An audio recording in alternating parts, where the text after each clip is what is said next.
자, 오늘 2부가 바쁩니다.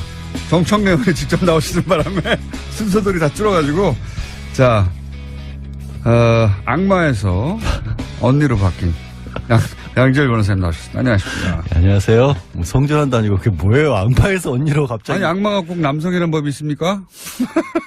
아침부터 당했네. 오늘은 당하지 않으리라 그렇게 굳은 결심을 하고 언니 악마로 해요, 그럼 언니 악마. 자, 오늘은 이겁니다. 갑자기 홍준표 대표가 좀 시간이 없어서 앞부분 정리하면 홍준표 대표와 서청원 의원 간에 한판 싸움이 벌어졌어요. 네. 초반에는 이거 약속 대련인가? 뭐 이런 또 한 번 이런 의혹도 있고 지금도 완전히 그런 목을 완전히 줄 수는 없는데 여하간 이게 처음엔 약속 대련이었다 하다가 약속 대련이었을 지언정 지금은 야, 짬만 내려고 했잖아. 좀 꺼냈던 그 무기들이 손으로 치는 게 아니라 좀 흉계를 가지고 때리는 정도가 됐죠.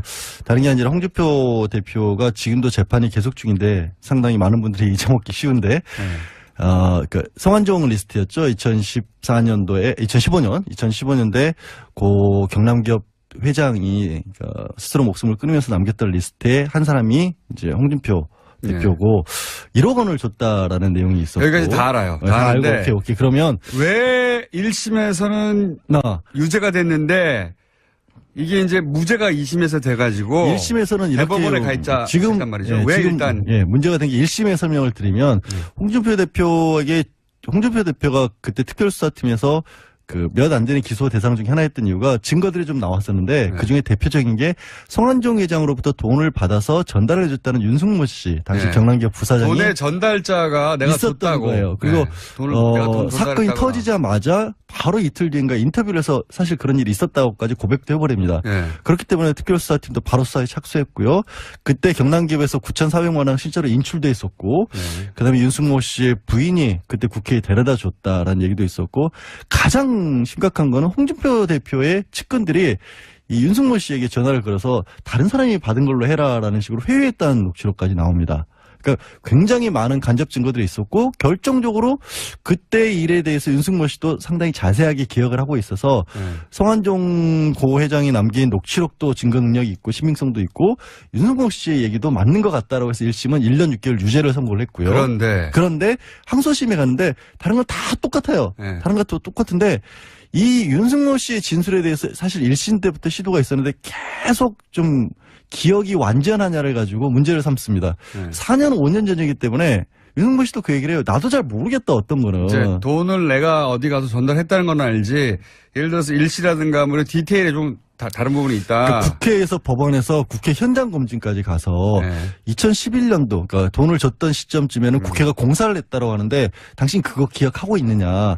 기억 안 난다. 그것까지는. 그런 얘기들이 몇 개 나오니까 법원의 최종 항소심의 판결이 이렇게 나온 겁니다.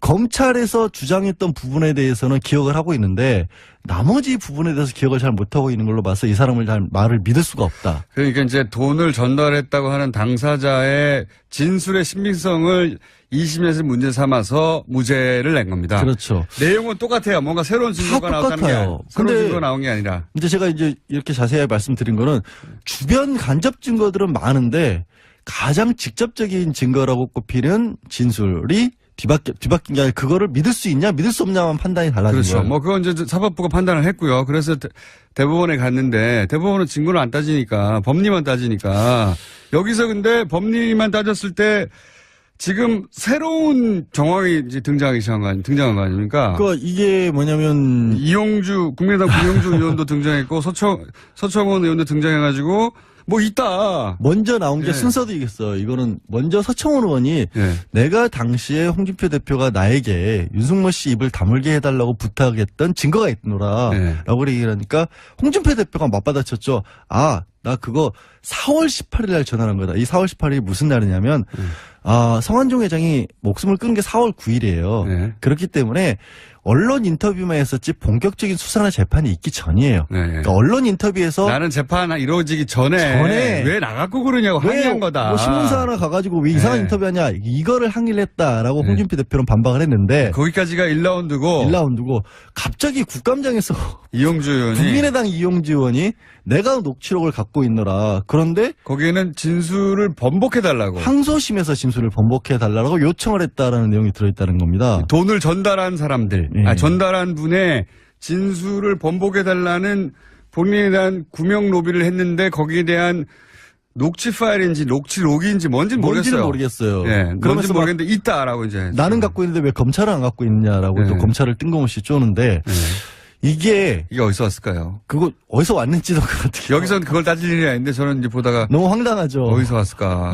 예, 궁금합니다. 아니, 서청원 의원이 녹취록을 가지고 있을 수는 있어요. 2014년, 2015년은 당연히 뭐 스마트폰 같은 거 다 쓸 때니까 녹취 쉽게 될 때 아니겠습니까? 근데 서청원 의원이 가지고 있을 수도 있지만 이용주 의원이 어떻게 그걸 무슨 인연이 있었어요? 서청원 의원하고 이용주 의원 사이의 관계가 아무 연결고리가 없어요. 어디 뭐 별도의 루트를 통해서 별도의 파일을 받았을 수도 있고요. 그렇죠. 이용주 의원이 근데 검찰 출신이라고 해서 그걸 가졌다?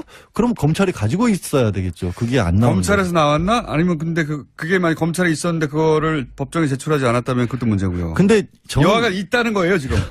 있다고 가정을 하면 예. 이게 뭐가 달라지냐면 진술을 근데 문제는 윤승모 씨가 번복을 안 했어요. 안 했죠. 예, 끝까지 나는 줬노라. 예. 라고 내가 처벌을 받더라도 나는 준 걸 인정할 수밖에 없다라고 근데 얘기를 했어요. 이런 게 있는 거죠.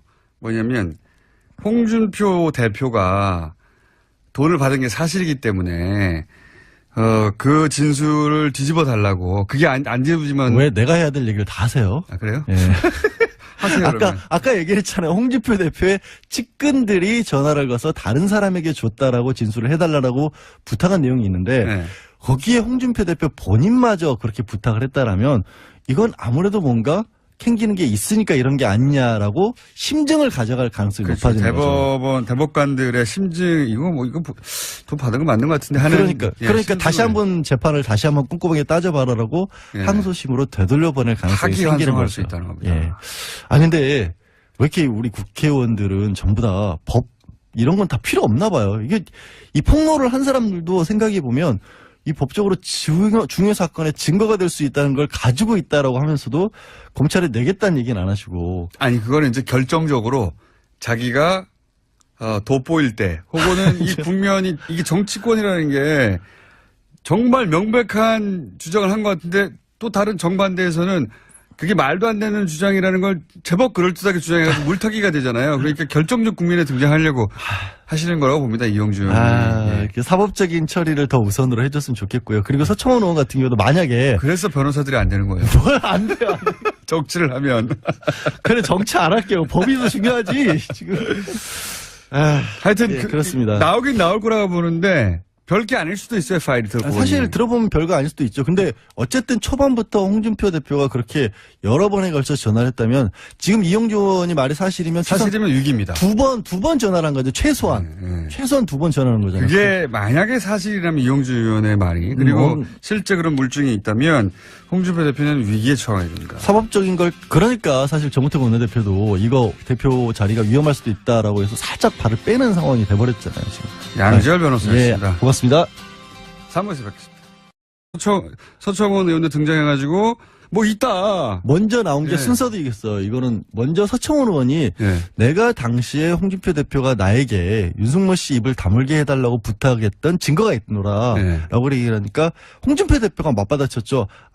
나 그거 4월 18일 날 전화한 거다. 이 4월 18일이 무슨 날이냐면 성한종 회장이 목숨을 끊은 게 4월 9일이에요. 예. 그렇기 때문에 언론 인터뷰만 했었지 본격적인 수사나 재판이 있기 전이에요. 예. 그러니까 언론 인터뷰에서 나는 재판 이루어지기 전에 왜 나갖고 그러냐고 항의한 거다. 뭐 신문사 하나 가가지고 왜 이상한 네. 인터뷰하냐 이거를 항의를 했다라고 네. 홍준표 대표는 반박을 했는데 거기까지가 1라운드고 1라운드고 갑자기 국감장에서 이용주 의원이 국민의당 이용주 의원이 내가 녹취록을 갖고 있노라. 그런데 거기에는 진술을 번복해달라고. 항소심에서 진술을 번복해달라고 요청을 했다라는 내용이 들어있다는 겁니다. 돈을 전달한 사람들, 예. 전달한 분의 진술을 번복해달라는 본인에 대한 구명 로비를 했는데 거기에 대한 녹취 파일인지 녹취록인지 뭔지는 모르겠어요. 예, 뭔지 그러면서 모르겠는데 있다라고 이제. 나는 갖고 있는데 왜 검찰은 안 갖고 있느냐라고 예. 또 검찰을 뜬금없이 쪼는데 이게 어디서 왔을까요? 그거 어디서 왔는지도 그렇게 여기서는 그걸 따질 일이 아닌데 저는 이제 보다가 너무 황당하죠. 어디서 왔을까 예, 궁금합니다. 서청원 의원이 녹취록을 가지고 있을 수는 있어요. 2015년은 대표고 1억 원을 줬다라는 내용이 있었고 여기까지 다 알아요. 다 알고 아는데 오케이. 그러면 왜 1심에서는 유죄가 됐는데 이게 이제 무죄가 2심에서 돼가지고 1심에서는 이렇게 대법원에 가 있자 지금 말이죠. 예, 왜 지금, 일단 문제가 된 게 1심의 설명을 드리면 홍준표 대표가 그때 특별수사팀에서 그 몇 안 되는 기소 대상 중에 하나였던 이유가 증거들이 좀 나왔었는데 그 중에 대표적인 게 성완종 회장으로부터 돈을 받아서 전달해줬다는 윤승모 씨 당시 경남기업 부사장이 돈의 전달자가 내가 있었던 줬다고. 거예요. 그리고 내가 돈 사건이 전달했다거나. 터지자마자 바로 이틀 뒤인가 인터뷰를 해서 사실 그런 일이 있었다고까지 고백도 해버립니다. 그렇기 때문에 특별수사팀도 바로 수사에 착수했고요.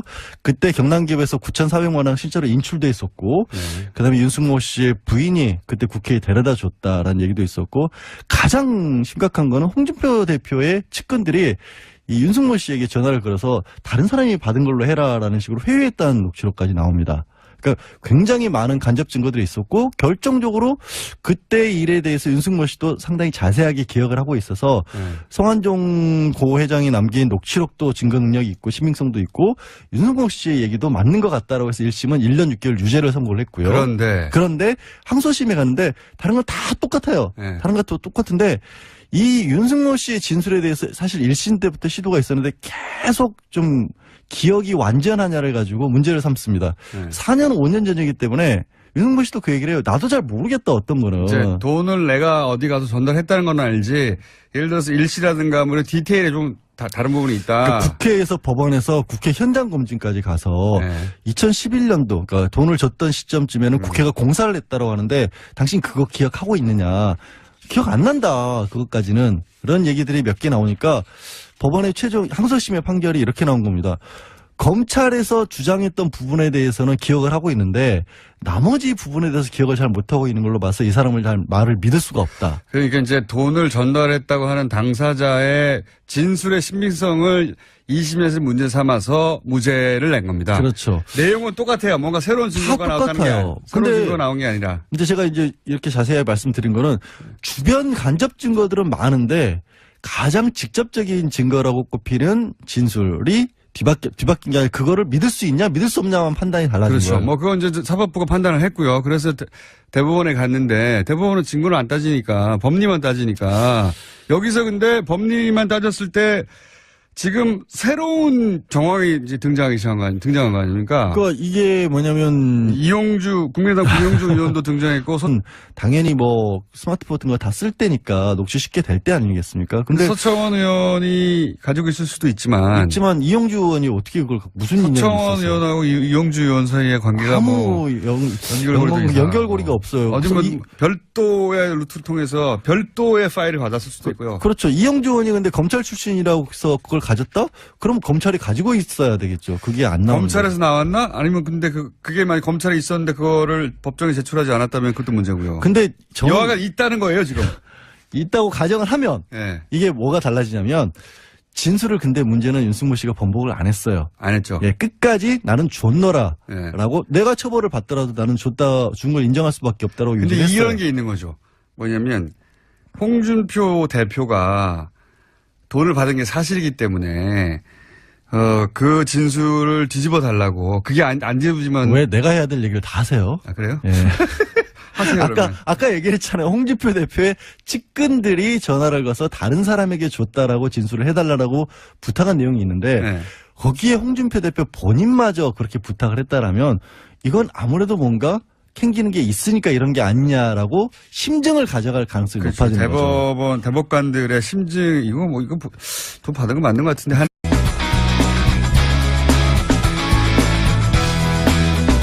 자 오늘 2부가 바쁩니다. 정청래 의원이 직접 나오시는 바람에 순서들이 다 줄어가지고 자 악마에서 언니로 바뀐 양지열 변호사님 나오셨습니다. 안녕하십니까. 네, 안녕하세요. 뭐 성전환도 아니고 그게 뭐예요? 악마에서 언니로 갑자기. 아니 악마가 꼭 남성이라는 법이 있습니까? 아침부터 당했네. 오늘은 당하지 않으리라 그렇게 굳은 결심을 하고 언니 악마로 해요. 그럼 언니 악마.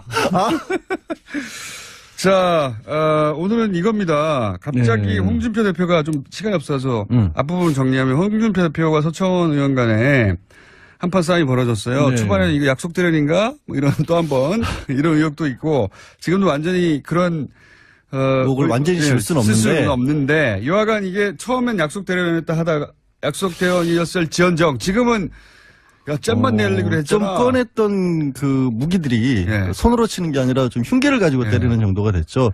다른 게 아니라 홍준표 대표가 지금도 재판이 계속 중인데 상당히 많은 분들이 잊어먹기 쉬운데 그러니까 성완종 리스트였죠. 2015년도에 고 경남기업 회장이 스스로 목숨을 끊으면서 남겼던 리스트에 한 사람이 이제 홍준표